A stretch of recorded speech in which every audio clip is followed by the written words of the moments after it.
What's up, everybody? Xiaomi just launched their Mi Mix 2 and Note 3 today, and I think it's a very sad day. It's a very, very sad day. But before I get to why it's such a sad day, I just like to talk about what I think Xiaomi is actually doing to their product stack. So, in the previous generation, Xiaomi used to have the Redmi line and the Mi line. So the Redmi was supposed to be like the budget line, whereas the Mi line was supposed to be the more premium products. So if you wanted the Snapdragon 820 SoC, you will get the Mi 5 if you wanted a small screen to go with it. But if you wanted like a bigger screen, you will go with the Mi Note 2. Okay, you still get the top of the line Snapdragon 820 phone SoC on it. But what Xiaomi seems to be doing now with this product launch is they are basically repositioning their product line. So if you look at the Mi Max 2, which has just launched, that came with a Snapdragon 625 series SoC. So that was kind of a mid-range flagship, if you can call it that. So basically got a lot of good stuff like the 4 gigabytes of RAM, good battery, you get a big screen, a very decent processor in the Snapdragon 66 series. But it's kind of a mid-range phone. So what Xiaomi seems to have done is they seem to have moved the Mi Note 3 over to the mid-range kind of product line, where you get everything that you will want: a dual camera setup, a 4 to 6 gigabyte of RAM, good memory, a decent size screen, but with a Snapdragon 600 series processor. So they seem to have moved that over, and what they've done is they've actually replaced the what used to be at the Mi Note 2 tier, okay, with actually the Mi Mix 2, okay, which is part of why it's very sad. The Mi Mix 2 now is basically the what you call the top of the line Snapdragon 835 SoC range. So if you wanted a small screen Snapdragon 835 from Xiaomi, you basically go for the Mi 6, which was launched earlier. But now if you want a big screen, 6-incher with the Snapdragon 835, basically you would go and get the Mi Mix 2, which is very sad. I would say it's really, really, really very sad that that I feel that Xiaomi has done this, because basically what they did was Mi Mix was actually a very good product. With all although it was reviewed quite mediocre, it was kind of a mediocre phone, but actually what it represented was kind of a one small step for man, giant leap for mankind kind of thing for phones. It really pushed the boundaries and went beyond what everybody expected from a phone. It was kind of it was I mean it was kind of what you would call a truly bezel-less or almost bezel-less design, because they removed the earpiece and went with the induction beneath the screen kind of thing. And although it didn't work well, it was actually a very important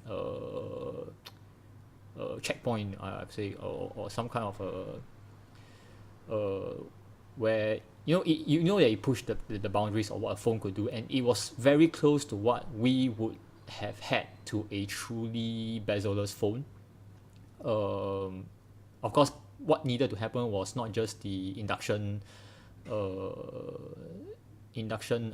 earpiece, but also we needed a under the screen fingerprint sensor.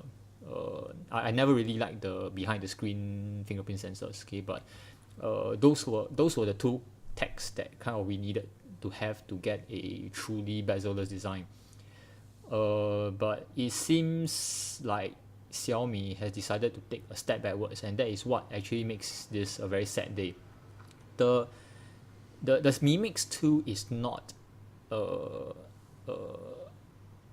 it doesn't push boundaries. In fact, it represents a step backwards in terms of technology and what Xiaomi can do. If you think of the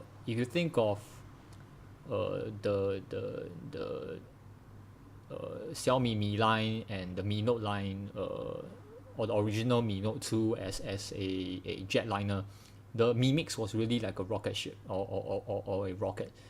Uh, Instead of building a better rocket, they instead use that technology to build a better airliner.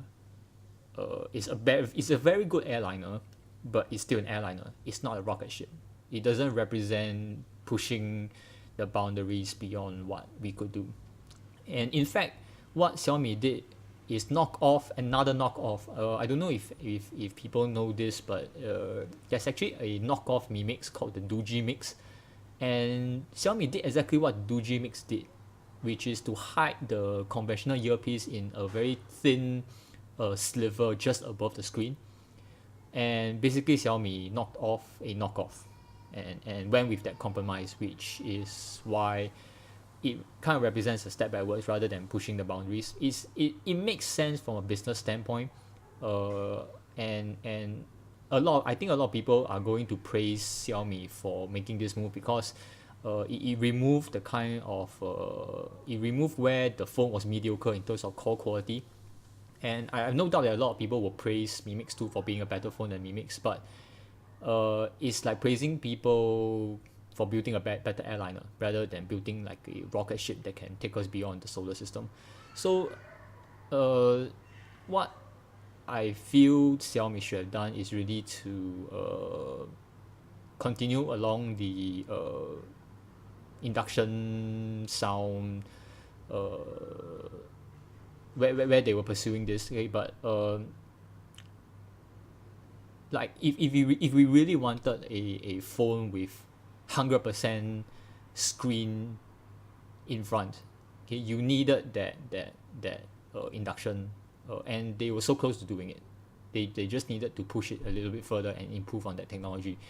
Of course, if they didn't want to pursue the under the screen fingerprint sensor, they could always put it behind, which a lot of phone does, and they could have built the very first 100% screen to body ratio phone, and that would have blown everybody out of the water.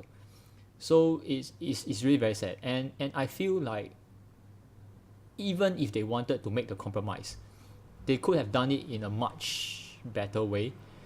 If you think about it, what they did is they placed that sliver of a earpiece at the top, but yet they kept the camera position in the bottom. That doesn't make sense to me. Okay, I feel if they had just moved the camera back to the top of the phone, and kept it as thin as possible, and kept the earpiece there, and push the bottom of the screen all the way to the bottom, they could have achieved something like a 98 or 99% screen to body ratio, and that would have been at least a compromise that made more sense. Okay, right now the Mi Mix 2 just seems like a slightly better Note 8, okay, in terms of screen to body ratio, and I feel like if Xiaomi wanted to blow everybody out of the water, they needed to either continue to push that induction earpiece technology, or at the very least they should have moved that camera back to the top together with the earpiece, and then just push the screen at the bottom all the way to the end. Then they could have marketed it as like 99.9 or 99% screen to body ratio. So I feel it's really a kind of a missed chance for Xiaomi, and also a very sad day in terms of like for tech geeks. Like, we were so close to having a rocket ship, but all we got was like a airliner, a better airliner, a good airliner, but not a rocket ship. So that is my view on this new product launch by Xiaomi. So I hope that you like the video. I know a lot of it is just me talking over the live launch. If you like this video, like this video. If you don't like it, just dislike it. And thanks for watching.